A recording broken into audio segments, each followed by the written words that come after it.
Olá, no programa de hoje nós iniciamos uma série sobre os 10 anos de pontificado do Papa Francisco. Queremos olhar os impactos do atual papado na sociedade e também na Igreja. Em fevereiro de 2013, o mundo foi surpreendido com a renúncia de Bento XVI ao papado. Durante um consistório com cardeais de todo o mundo, o alemão Joseph Ratzinger anunciou que deixaria a Sé de Pedro em 28 de fevereiro daquele ano.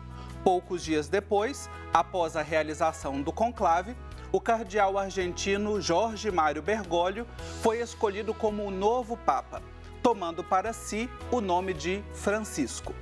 E para nos ajudar a refletir sobre este assunto, olhar para o pontificado do Papa Francisco, para a renúncia de Bento XVI, eu recebo o professor Fernando Altemeyer Júnior.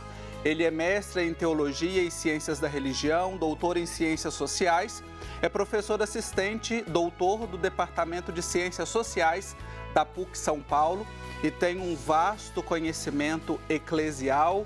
Professor Fernando, seja muito bem-vindo à nossa Igreja Sinodal.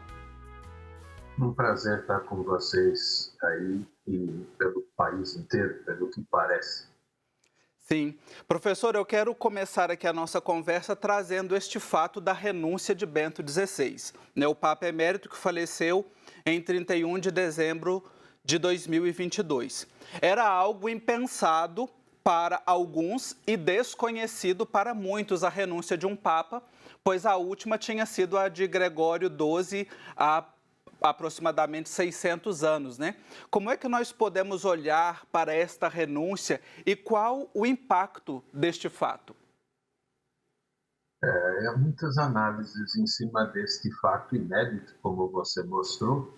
600 anos é muito mais do que a nossa memória histórica possa guardar imediatamente. O que nós temos?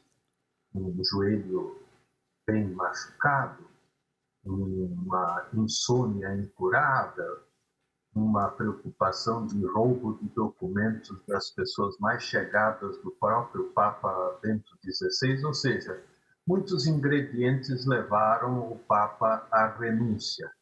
A análise que mais me toca o coração é essa, de que o Papa Bento XVI, José Carlos Ratzinger, mostrou-se grande. Diante dos desafios, a jornada mundial, que ele achava não ter capacidade física de realizar aqui no Brasil, ele diz, é melhor permitir um novo personagem, permitir um novo bispo de Roma. E, por inédito, ele fez o que se pode fazer, não é ilegal nem ilegítimo, ao contrário, foi um gesto de amor à Igreja. Alguns dizem que é o maior gesto que um Papa pode realizar, esse gesto de não se sentir insubstituível, afinal ele é o bispo de Roma, não é o Superman. Então eu mesmo fiquei impactado com isso, assim como fiquei impactado quando ele foi nomeado Papa.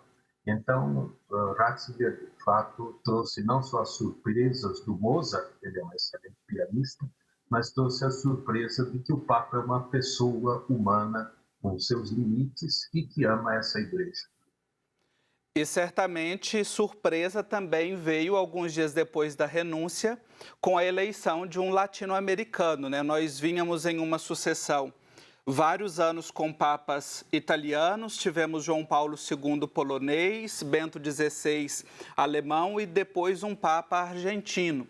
No livro Uma Igreja de Portas Abertas no Caminho do Papa Francisco, uma obra coletiva, e você participa dessa obra, foi publicada em 2016, logo depois do início do pontificado do Papa Francisco, 3 anos depois. Você tem um capítulo intitulado A Recepção do Projeto do Papa Francisco, Olhando assim para esse horizonte macro de um pontificado, que projeto seria esse, professor? Olha só, vou brincar com você e com os nossos acompanhantes. Eu previ este Papa na Folha de São Paulo no mês de fevereiro, portanto antes de 13 de março, quando ele foi eleito, eu escrevi que vinha um Papa com as sandálias de pescador, brincando com a imagem franciscana de um homem simples que tivesse uma preocupação franciscana. Eu não propus o nome de Francisco, isso foi inusitado. mas que nós esperávamos um Papa evangélico, ecumênico, que pensasse nas periferias do mundo, isso nós pensávamos, sonhávamos. Todos queríamos uma volta de João 23, esse Papa que fez a revolução na Igreja. Tivemos uma chance lá quando veio o Papa Sorriso, João Paulo I, mas ele morreu de infarto.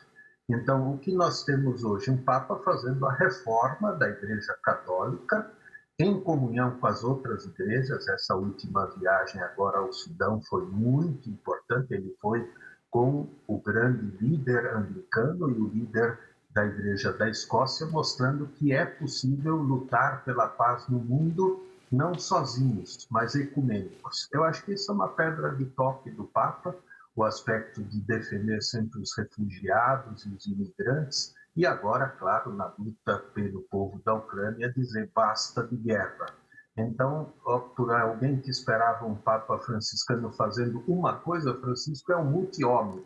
Ele parece aqueles desenhos animados da minha época de criança que tinha o multi-homem, ele virava vários hominhos e fazia muitas coisas. Por que fazia isso? Porque ele está se sentindo um Papa, como você propôs no programa, sinodal, ou seja, juntando, conectando pedras desse imenso mosaico. Esse é o estilo de Francisco, fazer coisas não de formas opostas ou contraditórias, mas como se fosse realmente um grande losango, um grande circuito de perspectivas. E isso acho que a Igreja tem como algo maravilhoso neste momento histórico. É o Papa certo, para a hora certa, no momento certo. E 10 anos depois, né, nós estamos prestes a completar, 13 de março de 2023, nós completamos os 10 anos da escolha do Papa Francisco, olhando para esse projeto, né, de um Papa de sandálias franciscanas. Esse projeto, né, na sua avaliação, o que avançou desse projeto, o que ficou estagnado? O Papa Francisco tem obtido êxito, né, neste projeto de pontificado que ele apresentou para a Igreja? Olha, essa é uma pergunta difícil, porque ele tem recebido um apoio tremendo, inclusive das outras religiões. Eu tenho um grande amigo, o rabino Michel Schlesinger, que agora está nos Estados Unidos. Ele ama esse Papa como se fosse um irmão judeu. Eu tenho amigos turcos que agora estão chorando e sofrendo a perda de familiares, portanto, são muçulmanos. Eles têm nesse Papa um amigo, um irmão da fé abraâmica. Portanto, o Papa, de fato, tem conseguido o seu projeto, vamos chamar aqui de Fratelli Tutti, todos irmãos, com os outros. Mas dentro de casa há muitos clérigos que não são favoráveis ao Papa. Isso é preciso que se diga. E que há gente dentro da Igreja Católica, especialmente nos Estados Unidos, mas alguns aqui no Brasil, que não acompanham a mensagem do Papa Francisco e temem por fundamentalismos, por visão reacionária, que o Papa estivesse ultrapassando a medida na questão da família, no diálogo com os homossexuais, na questão, por exemplo, ecumênica. E ele não está. Então, às vezes, vem esses bastiões querendo dar, desculpe a palavra, uma cacetada no Papa, dizendo que ele não deve dizer o que ele está dizendo, mas ele precisa dizer o que está dizendo. Então é preciso que a Igreja Católica e alguns filhos dela se convertam a uma mensagem de fato de paz, de esperança e de novidade. O Evangelho é novidade. Então é preciso apoiar essa novidade, mas a mente reacionária tem medo de novidades. Então nós temos problemas dentro de casa, mais do que fora de casa. Olha que coisa paradoxal.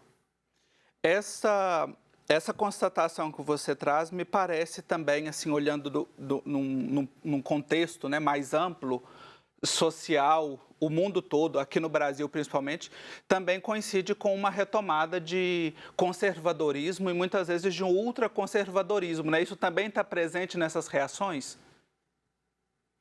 Certamente é uma análise que um professor, meu colega da PUC, faz num livro maravilhoso sobre o tradicionalismo. Ele vem para engessar a novidade, é querer que o novo seja igual ao velho, que ontem era melhor que hoje. Isso está ligado, claro, a correntes políticas, isso está ligado a correntes religiosas, isso está ligado a correntes culturais. Então, é preciso que a gente também saiba a raiz deste grande movimento, que não é eclesiástico, é uma espécie de fenômeno global. O Zygmunt Bauman, esse grande escritor e pensador, já tinha mostrado, quando o mundo fica todo líquido, ele fala de modernidade líquida, de sociedade líquida, as pessoas querem âncoras. A questão da âncora é que ela é um suporte valioso do navio para a tempestade, mas se ficar ancorado todo o tempo no porto, para que navio? A igreja é um navio para ir para o alto mar, correndo riscos, mas sabendo que Cristo está nela. Então, é preciso que a gente se desafie para romper com essas ideologias que prendem a igreja ao porto.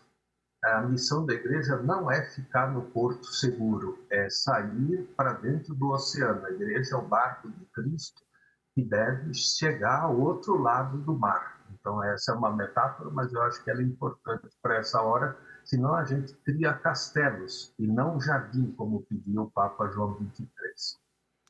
Maravilha, nós estamos conversando no programa de hoje sobre os 10 anos, né? Iniciando uma série sobre os 10 anos de pontificado do Papa Francisco. Eu converso com o professor Fernando Altemeyer Júnior, que é da PUC São Paulo. Nós vamos fazer um intervalo bem rapidinho e já já a gente está de volta.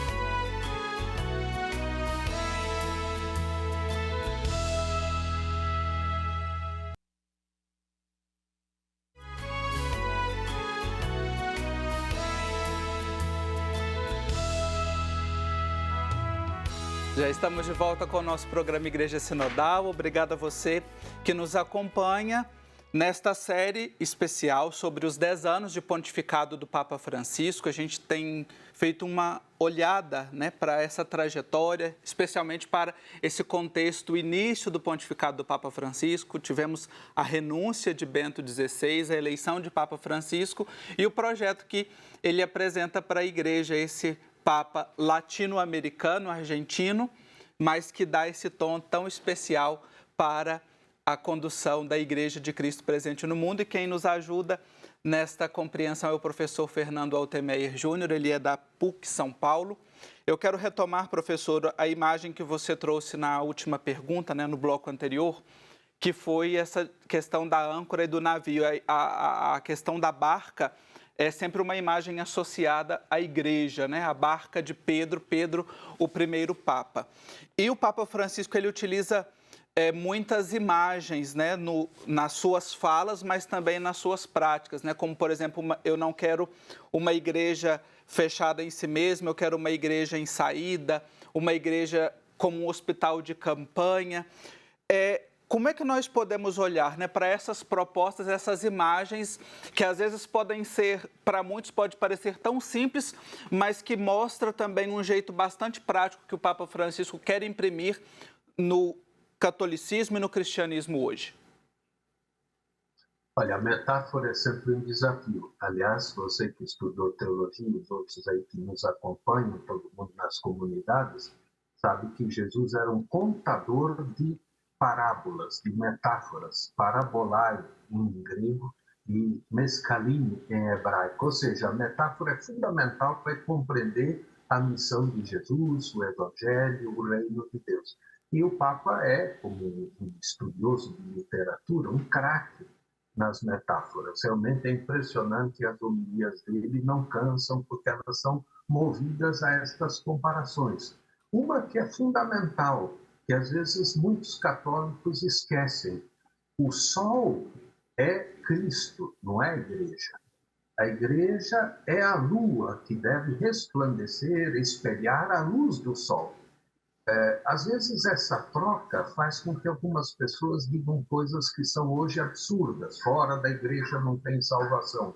Não, é fora da salvação que não tem igreja. Ou seja, a mensagem que o Papa está lançando, o Papa Francisco, é da solidariedade internacional, é da fraternidade entre os irmãos, todos filhos de Deus, todos seguindo Jesus, claro, quem tem a fé em Jesus, com a convicção de que isto nos leva ao coração de Deus. Isso me lembra muito, desculpe fazer esta comparação, dois personagens que eu amei muito em minha vida, ainda amo porque eles estão com Deus. Um é Dom Paulo Evaristo Arnes, que sempre também tinha essa capacidade de fazer metáforas no momento duro da ditadura do Brasil aqui em São Paulo.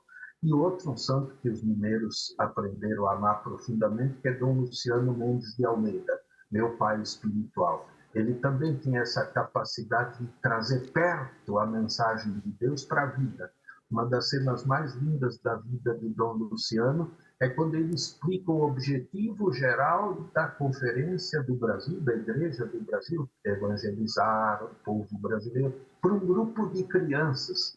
Era uma coisa impressionante, era o objetivo da Igreja do Brasil e ele para numa creche e fica explicando para crianças o que é evangelizar. É de chorar de lindo, é emocionante. Então, a metáfora do Papa Francisco, o uso metafórico, o uso parabólico, o uso literário, é uma maneira de trazer o Evangelho para os ouvidos de hoje. Senão a juventude não segue o que está no Evangelho, porque nem entende em que idioma está escrito. Então, essa tradução literária, metafórica, é pedagógica, é importante. Eu diria até que ela é inédita no sentido moderno do termo. Sem isso, nós vamos perder a juventude. E com isso, nós temos chance de falar, pelo menos, uma linguagem inteligível. Isso é muito importante. O Evangelho precisa ser compreendido. É isso que Francisco procura realizar toda a vida, todo momento, cada momento da sua vida de bispo de Roma. E nesse sentido, eu acredito que nós temos muito que nos inspirar no Papa Francisco, né? Nós, todos, enquanto igreja, né? Os pastores, né? Ministros ordenados, os ministros leigos, aprender esta sensibilidade, né? Que o Papa Francisco tem também de compreender as realidades do público onde ele está, né? Com quem ele está ali. Isso me faz lembrar de uma das primeiras entrevistas, professor Fernando, que o Papa Francisco concedeu no início do seu pontificado, que foi ao jesuíta, o padre Antônio Spadaro, e ele diz ali a questão do discernimento, né, que é algo muito caro aos jesuítas. O Papa Francisco, ele tem, por formação, né, como jesuíta, essa dimensão do discernimento, e como é que nós podemos olhar para essa palavra do Papa, esse testemunho dele também para ser uma igreja mais viva, mais presente nas nossas realidades hoje?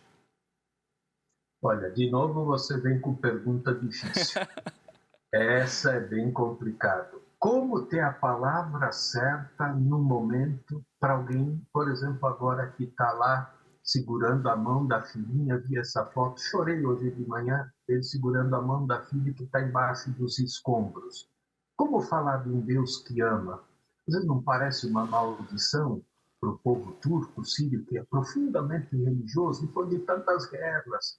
Como falar de Deus para alguém que está em casa e tem uma pessoa adoentada e tendo que cuidar, e às vezes a pessoa está nervosa? Como falar de Deus, eu que estou na universidade como professor, para uma parte dos alunos que é agnóstica, ou às vezes está em outra fé, ou não tem fé nenhuma? Então, eu acho que aqui a ideia do Papa Francisco do discernimento é pensar sempre assim, pode parecer bobo o que eu vou dizer, o que Jesus estaria fazendo agora? Não pensando, nem falando, mas o que Jesus estaria fazendo? Padre Júlio Lancelotti, para mim, é um exemplo de vida.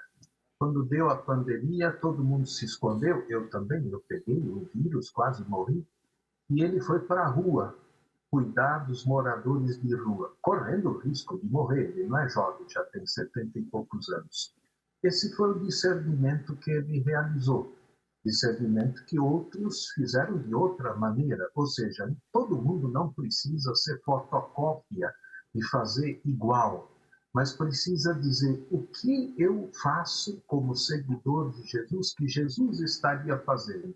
Essa é uma resposta importante que cada um tem que se dar na sua vida para saber a palavra certa, evitar o ódio, evitar o rancor, e ser generoso. E também chorar e pedir ajuda quando estiver sofrendo. Mostrar a nossa humanidade. Isso eu acho que é o gesto mais bonito para o discernimento. O discernimento é saber que a gente é pecador, mas que o Pai, Deus, nos ama muito. Então, discernir é escolher nessa estrada tortuosa da vida um bom caminho, o melhor caminho, o caminho possível, porque também a gente nunca sabe se podia fazer outra coisa melhor ainda. O bom é não fazer o pior, é não ser ruim. Um grande amigo você conheceu, Herbert de Souza, o Betinho. Sim. Eu perguntei uma vez para ele, Betinho, o que a gente tem que fazer para mudar o Brasil? Ele falou, Fernando, você seja ou santo ou seja logo capeta. Só não seja medíocre. Ou seja, não fica no meio, tentando só, ficando simpático para todo mundo. Faça o que é necessário fazer, mesmo se houver conflito. Mas não busque o conflito a priori, porque senão você também é panfletário. Eu gostei dessa opinião do Herbert de Souza, esse homem maravilhoso que o Brasil perdeu, mas que foi um exemplo na luta do Brasil e na fé que ele tinha no povo brasileiro. Então, discernimento é isso, dizer a palavra certa com coragem, às vezes com conflito, mas buscando ser você inteiramente você, naquilo que é a tua verdade. Isso é muito importante. Tá aí, estamos já chegando ao fim do nosso programa de hoje, essa conversa tão agradável com o professor Fernando Altemeier Júnior, da PUC São Paulo, a quem eu agradeço a disponibilidade, também essa forma tão bonita de olhar para o pontificado do Papa Francisco. Quero agradecê-lo e também pedir que você deixe uma mensagem, né? Inspirado em Francisco, a quem nós dedicamos essa série especial para a gente encerrar o programa de hoje. Eu acho que a única mensagem que me vem ao coração agora é rezar pelos três povos que, neste momento, clamam a Deus por paz, por vida, misericórdia. Pelo povo da Ucrânia, que está aqui também no Brasil, especialmente no Paraná, pelo povo da Síria, que sofre ainda uma guerra brutal que nunca acaba, e agora pelo amado povo turco, que tem a fé muçulmana, a fé de Muhammad, para que eles saibam que nós somos irmãos deles. E nesse momento de profunda dor, já não se sabe quantos mil são os mortos, que a gente esteja pelo menos orando a Deus pelo povo da Turquia, dizendo, vocês são nossos irmãos, nós amamos o povo turco. Eu acho que isso é uma mensagem que o Papa Francisco já afirmou ontem e que nós podemos dizer também de cada canto do planeta. Aqui no Brasil só tem 300 turcos, mas é bom que eles saibam que nós estamos unidos aos 80 milhões que vivem na Turquia. Essa é uma mensagem evangélica, uma mensagem franciscana. Amém, que assim seja. Somos todos irmãos. E o programa de hoje vai ficando por aqui.